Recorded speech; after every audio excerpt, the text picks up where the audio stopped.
সাম্প্রতিক সহিংসতায় নির্মম হত্যাকাণ্ড যাদের নির্দেশে হয়েছে তাদের বিচারের আওতায় আনার দাবি জানিয়েছেন টিআইবি নির্বাহী পরিচালক ডক্টর ইফতেখারুজ্জামান।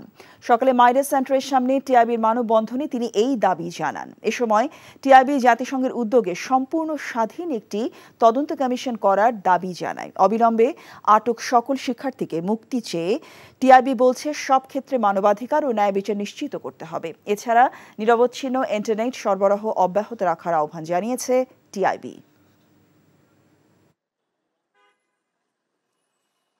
বেআইনি, নির্বিচার, উদ্দেশ্যমূলকভাবে ক্ষমতার অপব্যবহার এবং অতিরিক্ত অসামঞ্জস্যপূর্ণ প্রাণঘাতী অস্ত্রের ব্যবহার সহ বিভিন্নভাবে যারা নির্মম হত্যাকাণ্ডের জন্য দায়ী এবং যাদের নির্দেশে এবং অনুমোদন ক্রমে মুক্তিযুদ্ধের চেতনা ও স্বপ্নকে পদদলিত করে নজিরবিহীন এই নির্মমতা সংঘটিত হয়েছে, তাদের সকলকে চিহ্নিত করে দৃষ্টান্তমূলকভাবে জবাবদিহি নিশ্চিত করতে হবে।